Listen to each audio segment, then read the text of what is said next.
ये बहती हुई नदी देख रहे हैं आप, और ये देखिए ये रेत है। अब इस नदी का प्रवाह देखिए कि कितना तेज है ना। बहुत सारी धाराएं हैं, बहुत सारी, कितनी सारी लहरें होंगी जो इस नदी के प्रवाह में बस बहती चली जा रही हैं। लहरों का कोई मतलब नहीं, धाराओं का कोई मतलब नहीं, और बस एक यात्रा है, एक चक्र की यात्रा, कि जमीन से उठा पानी आसमान से गिरकर फिर वापस समुद्र में जाने के लिए बेताब है, गुजरता जा रहा है। रास्ते में क्या है, पत्थर, चट्टानें, कचरा, पता नहीं, कोई मतलब भी नहीं। यहाँ पत्थरों पे देखिए लहरें आ रही हैं और वापस चली जा रही हैं, कोई मतलब नहीं है। और इसी ना मतलब होने के कारण बहती हुई नदियों को एक पवित्र दृष्टि से, एक धार्मिक दृष्टि से जो है देखा जाता है। कहते हैं बहता हुआ पानी ज़्यादा पवित्र होता है, और जो रुका हुआ पानी होता है वो जमने लगता है, बेकार होने लगता है। लेकिन ये जो बहता हुआ पानी है, जो लहरें मारता हुआ पानी है, ठीक, तो इसमें एक पवित्रता होती है, इसमें एक ठंडक होती है। इसमें इंसान जो है नहा सकता है, इसे छान कर उबाल कर जो है लोग पी भी लेते हैं, क्योंकि इसे पवित्र माना जाता है, क्योंकि ये बारिश से होकर, पहाड़ों से होकर जो है नदियों में आता है और बस बहता चला जाता है। इसका ये बहना ही एक पवित्रता है। रास्ते में बहुत बहुत सारी रुकावटें होने के बावजूद कहीं ठहरना जाना ही इसकी पवित्रता है। इसका जो नयापन है वो इसके बहते जाने में है, एक जगह रुकने में नहीं है। ठीक इसी तरीके से इंसान है, इंसान का मन है, इंसान का दिमाग है और चेतना है। और अगर इंसान इंसान का मन तो देखो बहता ही रहता है ना। हर पल इंसान के दिमाग में हजारों विचार आते रहते हैं, बहुत सारे खुरापात चलती रहती हैं, बहुत सारी चीज़ें चलती रहती हैं इंसान के दिमाग में। लेकिन और मतलब देखो नदी में भी जो बहुत सारी धाराएं बह रही हैं, मन में भी बहुत सारे विचार आते रहते हैं, है ना। चेतना तो हर जगह फैली हुई है। तो इन सब में ये समानता है, लेकिन फिर अंतर क्या है कि इंसान का मन, जिसे हम भटकाव कहते हैं, जो हम मतलब भटकता हुआ मन भी कह देते हैं, तो मन भटक जाता है। और नदी को हम कहते हैं कि देखो भाई कितनी पवित्र है, और बहता हुआ पानी देखो कितना अच्छा है, इसको हम जो है यूज़ कर सकते हैं। मन को हम उस हिसाब से यूज़ नहीं कर पाते। क्यों? ये मतलब बीच का फ़र्क क्या है? ये है कुदरत, ये है इंसान की चित्त की बीच का अंतर, फ़र्क, जिसे हमें समझना बहुत ज़रूरी होता है ना। और अगर प्रकृति में होने वाली जो घटनाएं हैं, और प्रकृति में होने वाली ये जो घटनाएं हैं, यदि इन सब में जो जो चीज़ें हो रही हैं, अगर हम उससे इंसान के मन को जोड़ना शुरू कर दें, तो बहुत कुछ ऐसा मिल जाता है जो हमें एहसास दिलाता है कि सब खेल चल रहा है, बस खेल ही है वो। मतलब हम उसके अंदर फंसे हुए हैं, इसलिए हमें बहुत सारी ये बड़ी चीज़ें लग रही हैं।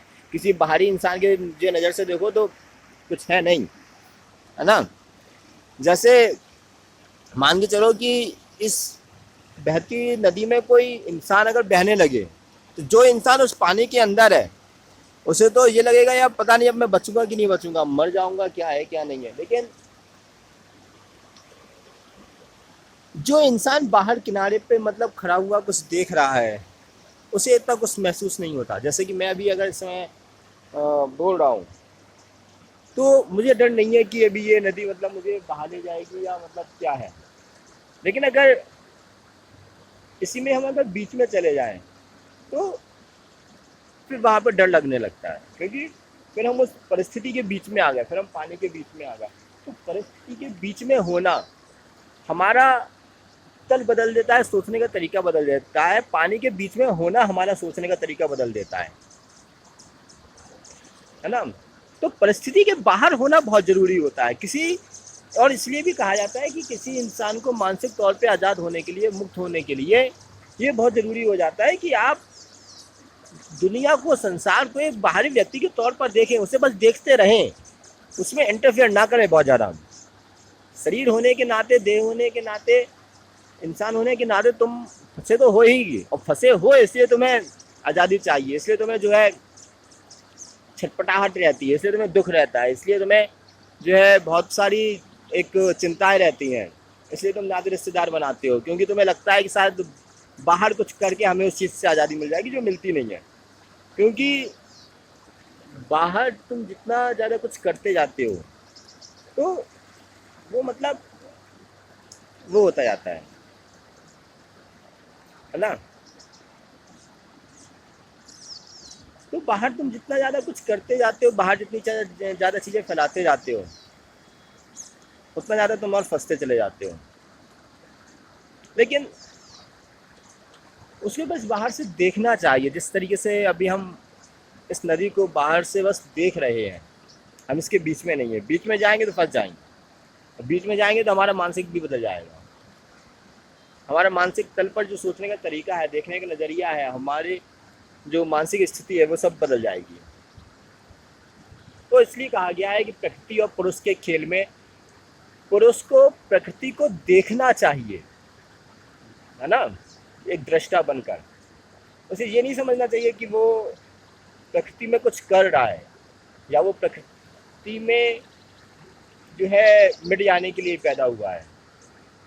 क्योंकि जब ये पुरुष जब ये समझ लेता है, पुरुष यानी कि चेतना, तो जब पुरुष यानी कि चेतना जब ये समझ लेता है कि वो प्रकृति में मिट जाने के लिए ही पैदा हुआ है, प्रकृति होने के लिए ही पैदा हुआ है, तो फिर दिक्कत हो जाती है। तो जिस तरीके से अभी हम इस नदी को देख रहे हैं, उस तरीके से पुरुष को भी अपने जो है दुनिया को, संसार को, अपने आसपास होने वाली घटनाओं को, पैसे को, बीवी बच्चों को, घर परिवार को, नाते रिश्तेदारों को बस देखना चाहिए एक महादृष्टा के तौर पर। तो जब ये नज़रिया इंसान के मन में होता है, जब ये नज़रिया एक इंसान के दिमाग में होता है, तो उसे अपने आसपास घटने वाली बहुत सारी घटनाओं में बहुत ज़्यादा दिलचस्पी नहीं रह जाती। ठीक है, बस वो हो रहा है, खेल है तो हो रहा है, तुम वो खेल छोड़ दो, वो नाते रिश्तेदारी छोड़ दो, वो जगह छोड़ दो, वो स्थिति छोड़ दो, तो खेल खत्म, तो सारी फिर दिक्कत ही खत्म।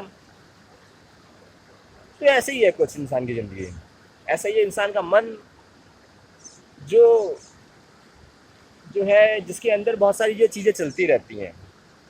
लेकिन फिर बात वही आ जाती है कि मन में भटकाव है, लेकिन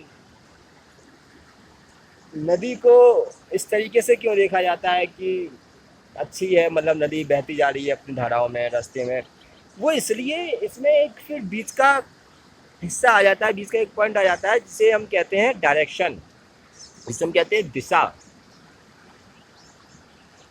है ना। ये डायरेक्शन है, दिशा है। अभी देखो नदी बह रही है, नदी एक जो है एक पर्टिकुलर एक जगह के बीच में बह रही है ना। वो सामने पहाड़ों का एक छोर है, और यहाँ पे जो है सीढ़ियाँ हैं, इसके बीच में जो है बह रही है। अब मान के चलो कि इस नदी की ये दिशा बिगड़ जाए, इस नदी की ये दिशा, इसकी अभी ये जो सीमित स्थिति है इससे बाहर हो जाए, तब फिर ये भटकाव हो जाएगा, तब फिर ये विनाश का रूप ले लेगा। हमारा मन भी ऐसे ही होता है। अगर हम अपने मन को दिशा दे सकें, एक सही दिशा दे सकें, एक सही काम के लिए, सही लक्ष्य के लिए, एक सही गोल के लिए, तो ये दुनिया फिर हमारे लिए कोई बहुत ज़्यादा मुसीबत नहीं रहेगी, है ना। लेकिन बस बात वही है कि हमारे मन को एक दिशा मिलती नहीं है कई बार, और जब हमारे मन को एक बार जो है सही दिशा मिलती नहीं है, तो फिर वो उसे हम भटकाव कहते हैं, क्योंकि दिशा नहीं है इसलिए भटकाव है। दिशा एक बार दे दो, उसे सही काम दे दो, सही लक्ष्य दे दो, अपनी शिक्षा के दौरान कुछ सीखते हुए, जीवन में आगे बढ़ते हुए, तो बस उसके बाद फिर तुम आज़ाद हो, क्योंकि सही लक्ष्य मिल गया, सही दिशा मिल गई, उसके बाद फिर कुछ और रह नहीं जाता है, मतलब क्योंकि आप फिर उसी लक्ष्य के लिए भागोगे ना। एक सही लक्ष्य फिर वो हो जाता है, फिर बात आ जाती है कि सही लक्ष्य है क्या। सही लक्ष्य फिर वो होता है जो तुम्हें ये टुच्ची मुच्ची जो है चीज़ों से आज़ादी दे दे। बस तुम और तुम्हारा काम, और वो काम ऐसा कि अगर तुम्हें पूरी ज़िंदगी भर भी करते रहना पड़े तो करते रहो, एक मस्ती में। उसमें ना किसी की कंपैरिजन होगी, ना छोटे बड़े का जो है इस तरीके का लिहाज होगा कि तुम किसी को दिखा रहे हो कि देखो तुम मुझसे बड़े हो, या तुम्हें इस बात का डर रहेगा कि तुम किसी से छोटे हो। ना तुम्हें किसी बॉस का डर, ना तुम्हें नौकरी से निकाले जाने का डर, ना तुम्हें नाते रिश्तेदारी की में कोई टेंशन कि उसने मेरी बेइज्जती कर दी, पैसा खा लिया, ये कर लिया, वो कर लिया। तो जिस काम में तुम जो है इन सारी चीज़ों से फ्री हो सको, जिस काम में तुम इन सारी चीज़ों से मुक्त हो सको, जिस काम में तुम्हारे साथ कोई नहीं भी है तो भी तुम चल सको, बस वही काम तुम्हें आज़ाद कर सकता है, और वही तुम्हारी चेतना को ऊपर उठा सकता है। फर्क दिशा का है। और दिशा कहाँ से मिलती है? दिशा मिलती है संगति से। जैसी संगति होगी वैसी दिशा होगी, सीधी सी बात है। धाराओं को धाराओं की संगति है, पानी को पानी की संगति है, इसलिए आगे वाली धारा जिस दिशा में जा रही है, लगभग सभी धाराएं उसी दिशा में जो है बढ़ती जा रही है ना। और एक धारा जिस दिशा में बह रही है, बाकी सभी धाराएं भी उसी दिशा में बह रही हैं। तो ये संगति का असर है। तो तुम्हारी संगति भी जैसी होगी वैसे ही तुम्हारी जो है दिशा होगी, वैसे ही तुम्हारे लक्ष्य होंगे, वैसे ही तुम्हारा गोल होगा, वैसे ही तुम्हारा मन होगा, फिर वैसे ही तुम्हारी जो है शरीर की स्थिति होगी, और फिर वैसा ही तुम्हारा जो है चेतना का तल होगा। तो इस तरीके से संगति, स्थिति, मन, शरीर, चेतना, गोल, डायरेक्शन, तो ये सारी चीज़ें एक दूसरे से जो है जुड़ी होती हैं। तो कुदरत है, नेचर है, तो बहुत कुछ सीखने को मिलता रहता है। बहती हुई नदी है। तो अभी फ़िलहाल यही दिमाग में आ रहा था कि देखो ये सारी चीज़ें भी सीखने के लिए मिल सकती हैं। हालांकि इसके ऊपर पहाड़ भी है, तो पहाड़ के ऊपर फिर कभी और चर्चा करेंगे। अभी के लिए केवल इतना ही। तो आप लोगों भी जो है कुदरत से कुछ सीखते रहिए, अवेयर रहिए, बिल्कुल सतर्क रहिए अपने आसपास वाली होने वाली ये चीज़ों से, और देखते रहिए कि आसपास क्या हो रहा है, और सीखते रहिए।